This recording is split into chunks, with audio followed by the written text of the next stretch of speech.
आज हम पढ़ने वाले हैं data structure and algorithm. Data structure हम पिछले लेक्चर में पढ़ चुके हैं, लेकिन एक बार फिर से मैं आपको रिवाइज करवाना चाहता हूँ डेटा स्ट्रक्चर। ठीक है, उसके बाद फिर हम एल्गोरिथम पढ़ेंगे। देखो, तो हमने डेटा स्ट्रक्चर क्या होता है ये पढ़ा था। डेटा स्ट्रक्चर का मतलब है डेटा को कंप्यूटर में किस तरह ऑर्गेनाइज और स्टोर किया जाता है ताकि उसको इजीली यूज़ और एनालाइज किया जा सके। डेटा स्ट्रक्चर मतलब डेटा को अरेंज करने का तरीका। मैंने बताया था कि जैसे वेक्टर फॉर्म में वेक्टर, रास्टर, डेटा मॉडल्स, ठीक है, ये सब हमने पिछले लेक्चर में पढ़ा था।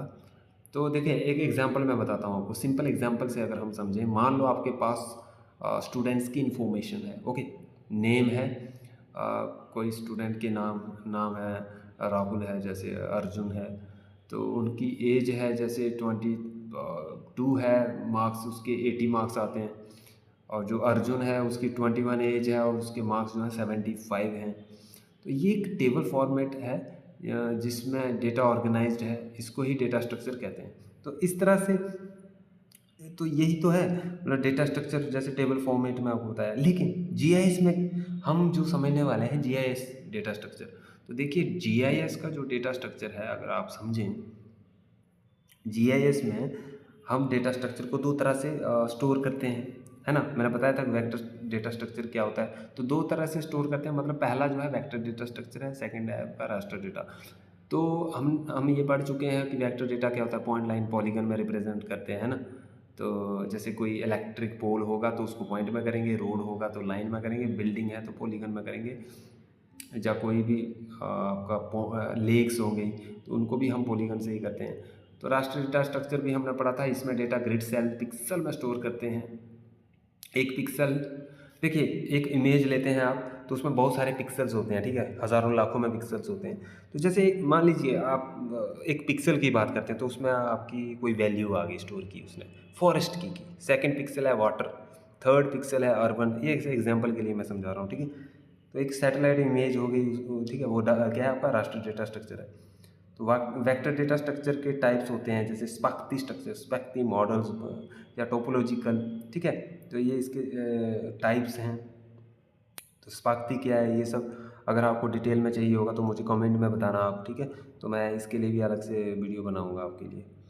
तो डेटा स्ट्रक्चर क्यों इम्पोर्टेंट है? डेटा को एफिशिएंटली स्टोर करता है, डेटा सर्च फास्ट होता है, स्पेशल एनालिसिस इजी होता है, सिंपल। तो ये आप हमने पढ़ा था डेटा स्ट्रक्चर। आज हम पढ़ने वाले हैं, अभी हम पढ़ने वाले हैं जीआईएस एल्गोरिदम। तो जीआईएस एल्गोरिदम क्या है इसको हम समझेंगे, ठीक है। सो जीआईएस एल्गोरिदम क्या होता है? जीआईएस सॉफ्टवेयर जैसे आर्कजीएस, क्यूजीएस में जब हम एनालिसिस करते हैं, ठीक है, बहुत सारे एनालाइज करते हैं, बफर, ओवरले, शॉर्टेस्ट पाथ, अभी हम आगे समझेंगे। तो कंप्यूटर एल्गोरिदम यूज़ करता है। जब हम ये करते हैं तो कंप्यूटर क्या करता है, एल्गोरिदम यूज़ करता है। अब देखिए, एल्गोरिदम का मतलब क्या हुआ। एग्जांपल, अगर हमें नियरेस्ट हॉस्पिटल फाइंड करना है, ठीक है, तो जीआईएस सॉफ्टवेयर एक एल्गोरिदम यूज़ करेगा। ओके, क्या करेगा, कैसे करेगा? पहला स्टेप, सब हॉस्पिटल्स की लोकेशन देखेगा, ठीक है। सेकंड, डिस्टेंस कैलकुलेट करेगा। थर्ड, सबसे छोटा डिस्टेंस फाइंड करेगा। एंड फोर्थ, रिजल्ट शो करेगा आपको। तो यही है, ऐसे मतलब एल्गोरिथम का मतलब क्या हुआ, यही कि कैसे काम कर रहा है वो जो जीआईएस के सॉफ्टवेयर है। तो जीआईएस एल्गोरिथम के मेन टाइप समझना। सबसे पहला हम समझेंगे बफर। ओके, सबसे पहले बफर। देखिए, ये PORITI, ये पॉइंट होगा, ठीक है। ये थोड़ा सा स्पेलिंग मिस्टेक है बहुत सारी जगह पर, आप इसको इग्नोर करना। ओके, तो बफर एल्गोरिदम क्या है, व्हाट इज बफर एल्गोरिदम? सबसे पहला टाइप हम समझने वाले हैं। बफर का मतलब है किसी फीचर के अराउंड फिक्स्ड डिस्टेंस का जोन बनाना, ठीक है। मान लीजिए एक पॉइंट है, मान लीजिए एक पेड़ है, आपने उसके चारों ओर एक एरिया बना दिया, आपने एक अराउंड फिक्स्ड डिस्टेंस का जोन बनाया। मतलब एक पॉइंट के अराउंड आपने एक सर्कल बना दिया, ऐसे कि भैया हाँ 1 मीटर पे आपने पूरा सर्कल ड्रा किया, सेंटर में आपका क्या पेड़ है। तो उस वो क्या कहेंगे, वो जो डिस्टेंस है, वो जो अराउंड फिक्स डिस्टेंस का जोन जो बना उसको क्या कहेंगे, बफर। मान लीजिए आप एक रोड है, उसके रोड के चारों ओर आपने 1-1 मीटर पे एक्स्ट्रा जगह ले ली, ठीक है। रेक्टेंगुलर टाइप आपने एक एरिया बना दिया 1 मीटर पे, उसकी विड्थ भी मान लीजिए 1 मीटर ही विड्थ है उसकी, तो उसकी लेंथ अगर 10 मीटर है, ठीक है, 10 मीटर लेंथ रहेगी, 1 मीटर आपका जो विड्थ है। तो इस तरह से मान के चलिए आप, एग्जाम्पल के लिए मीटर में समझ लो, है ना। तो थोड़ा और मैं अच्छे से समझाता हूँ। जैसे एग्जाम्पल लो, रिवर के around 100 metre flood risk zone बनाना, ठीक है।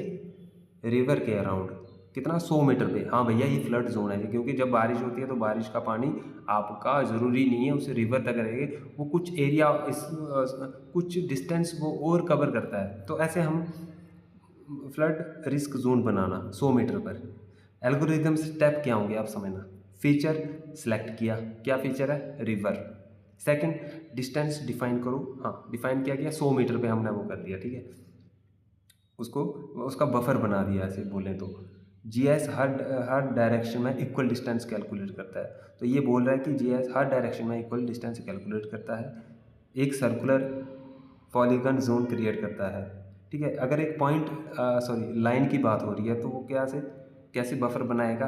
देखिए एक लाइन है, मान लीजिए रिवर है या रोड है, कुछ भी बोलो, उसके जो अराउंड जो वो बना रहा है बफर, तो वो कैसे बना रहा है, देखिए मान लीजिए एक रोड है, उसके साइड पर वो रेक्टेंगुलर बनाएगा, ओके। और उसके जो साइड पर है, उसके साइड कौन सी साइड, जैसे वो आगे की तरफ है या बैक साइड है, ठीक है, जो उसके रोड की विड्थ है वहाँ पर सर्कुलर ही बफर बनाएगा, ओके। तो इस तरह से ये लाइन के लिए बफर बनाता है। तो मैंने पॉइंट के लिए बनाया और आपको बताया कि कैसे बनता है सर्कुलर, ठीक है। यूज़ कहाँ होगा, पोल्यूशन एनालिसिस में होगा, सेफ्टी जोन प्लानिंग में होगा। तो बफर के लिए भी हम अगर अगर आप चाहते हो कि बफर के लिए बिल्कुल एक अलग लेक्चर बिल्कुल डिटेल में इसके कैलकुलेशन पर भी आपको बफर निकालना, बफर बनाना, अगर आपको चाहिए इस पर लेक्चर वीडियोस चाहिए तो आप कमेंट में मुझे बता सकते हो, तो मैं आपको अलग से एक डिटेल में आपको वीडियो बना के दे दूँगा, ठीक है। इसके न्यूमेरिकल भी फाइंड करें, न्यूमेरिकल कुछ नहीं है, इसके सिंपल बफर बनाना होता है। बफर देखिए लाइन है एक, तो उसके चारों ओर आपको बफर बनाना है। बफर मतलब एक डिस्टेंस आप लेते हो, ठीक है। तो ये कैलकुलेशन से आपको पूरा 100% समझ में आएगा। शायद ऐसे अभी आपको समझ में ना आ रहा हो, अगर आ भी रहा होगा कॉन्सेप्ट आपको आना भी चाहिए समझ में, लेकिन कोई बात नहीं भी आ रहा होगा, आपके लिए अलग से मैं वीडियो भी बना दूंगा, ठीक है। तो मुझे कमेंट में बता देना। सेकंड, ओवरले के बारे में समझेंगे। ओवरले क्या कहता है, देखिए ओवरले अगर एल्गोरिदम के बारे में बात करूं तो ओवरले का मतलब होता है दो या ज़्यादा मैप को कंबाइन करके न्यू इन्फॉर्मेशन निकालना। सिंपल यहाँ पे इमेज में भी मैंने आपको बता रखा है, देखिए, ठीक है। ओवरले एल्गोरिदम तो कोई यहाँ पर आप देख सकते हो कि क्या है, दो लेयर्स हैं। लेयर मतलब कि लेयर मैं बोलूँ तो दो मैप हैं। फर्स्ट मैप जो नीचे है वो एक उसके ऊपर, इन दोनों को कंबाइन करूँगा, एक न्यू इन्फॉर्मेशन में निकालूंगा, ठीक है। इसी को कहते हैं ओवरले एल्गोरिदम। एग्जाम्पल की बात करूँ, सोइल मैप, रेनफॉल मैप, ठीक है। कंबाइन करने पर पता चलेगा कौन सी एरिया एग्रीकल्चर के लिए बेस्ट है। एल्गोरिदम क्या ऐसे काम करेगा, स्टेप देखिए। फर्स्ट लेयर 1 रीड किया, फिर लेयर 2 को रीड किया, कॉमन एरिया उसमें से कैलकुलेट किया, न्यू लेयर जनरेट हो गया, ओके। तो ये आपका क्या है, तो ये हमने समझा अभी, ठीक है। ओवरले एल्गोरिदम, तो यहाँ पर स्पेलिंग मिस्टेक है, ONERY लिख दिया है, ओवरले होगा ये, ठीक है। थर्ड इज आपका जो है शॉर्टेस्ट पाथ की बात कर रहा हूँ, यहाँ पे नहीं लिखा है मैंने, ठीक है। तो मैं ऐसे आपको अलग से बता देता हूँ। शॉर्टेस्ट पाथ एल्गोरिदम, ये एल्गोरिदम दो लोकेशन के बीच सबसे छोटा रूट फाइंड करता है। सिंपल, शॉर्टेस्ट पाथ मतलब आपको छोटा रास्ता आपको निकालना है, नाम से ही पता चल जाता है। सिटी में एम्बुलेंस के लिए फास्टेस्ट रूट कौन सा होगा, मोस्ट फेम एल्गोरिदम होता है इसका DIJKSTRA algorithm, okay. Interpolation network, हाँ ये देखिए मैंने शॉर्टेस्ट पाथ एल्गोरिदम में नेटवर्क एल्गोरिदम, ये थोड़ा मिलता जुलता है। इंटरपोलेशन एल्गोरिदम देख लेते हैं, ठीक है। इंटरपोलेशन का मतलब अननोन वैल्यू एस्टिमेट करना। इंटरपोलेशन के लिए भी आप अगर चाहो तो एक अलग से मैं आपको, चलो ये तो मैंने बनाना ही है, इंटरपोलेशन एक अलग से एक चैप्टर है इसका पूरा एक अलग से वीडियो बनेगा अच्छे से, ठीक है, उसमें हम समझेंगे। लेकिन अभी बेसिक आप समझ लो कि इंटरपोलेशन का जो मतलब होता है किसी अननोन वैल्यू एस्टिमेट करना। भैया अननोन वैल्यू को एस्टिमेट करना, इसका मतलब ये है, मान लीजिए आप एक सिटी में रहते हो, ठीक है, कहीं पे भी रहते हो आप, आपके घर पर जो टेम्परेचर है वो कितना है, ठीक है, मान लीजिए अननोन है, और आपको पता है कि आपसे थोड़ा सा दूर जाने पर आपको पता है कि यहाँ पर टेम्परेचर जो है, एक एग्जांपल मैं बता रहा हूँ कि टेम्परेचर यहाँ पर हाई है, तो आप क्या करोगे कि उस जो नाउन टेम्परेचर है उसके रेफरेंस पे आप उसको देखते हुए आप अपने एरिया का टेम्परेचर निकाल लोगे, ठीक है।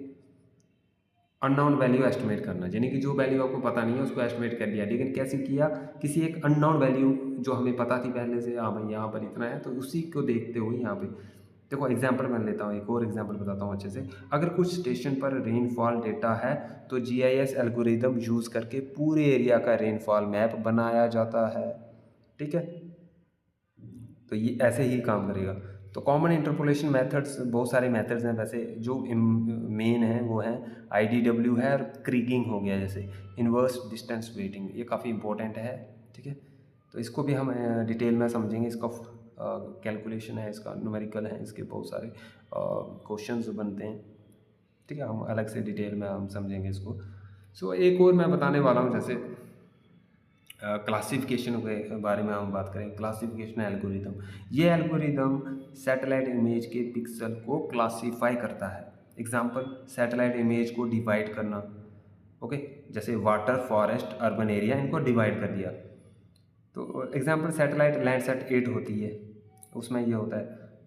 स्टेप्स इसके वही हैं, pixel value read, spectral signature, compare, category assign, ठीक है। Spectral signature, you know about spectral signature, हमने पीछे हम पढ़ चुके हैं स्पेक्ट्रल सिग्नेचर क्या होता है। तो जीआईएस एल्गोरिदम का यूज़ कहाँ कहाँ होता है, अर्बन प्लानिंग में, रोड नेटवर्क डिज़ाइन में होगा, disaster management, flood risk analyse कर सकते हैं, एग्रीकल्चर में होगा, क्रॉप सुइटेबिलिटी मैपिंग कर सकते हैं, इन्वायरमेंटल स्टडी में इसका यूज़ होगा, फॉरेस्ट चेंज डिटेक्शन में, ओके। तो जीआईएस एल्गोरिदम का इम्पोर्टेंस बहुत ज़्यादा है। स्पेशल एनालिसिस फास्ट करता है, कॉम्प्लेक्स कैलकुलेशन ऑटोमेटिकली करता है, पूरे डिसीजन मेकिंग में हेल्प करता है। तो एक लाइन में अगर हम इसे समझें तो जीआईएस एल्गोरिदम एक मैथमेटिकल प्रोसीजर है जो स्पेशल डेटा को प्रोसेस, एनालाइज और इंटरप्रेट करने के लिए यूज़ होता है,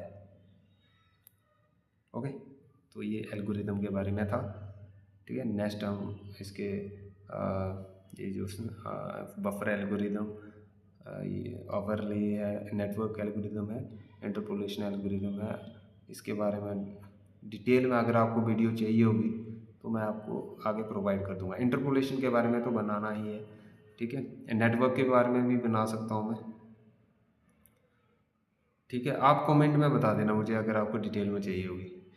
चलो, अगर आप नहीं भी बताओगे मैं फिर भी इन पर डिटेल में अलग से लेक्चर बनाऊंगा, ठीक है, क्योंकि ये काफ़ी इम्पोर्टेंट है, इसमें से काफ़ी सारे क्वेश्चंस आ सकते हैं। ये कॉन्सेप्ट आपको पता होना ही चाहिए क्योंकि काफ़ी इम्पोर्टेंट है ये, ओके।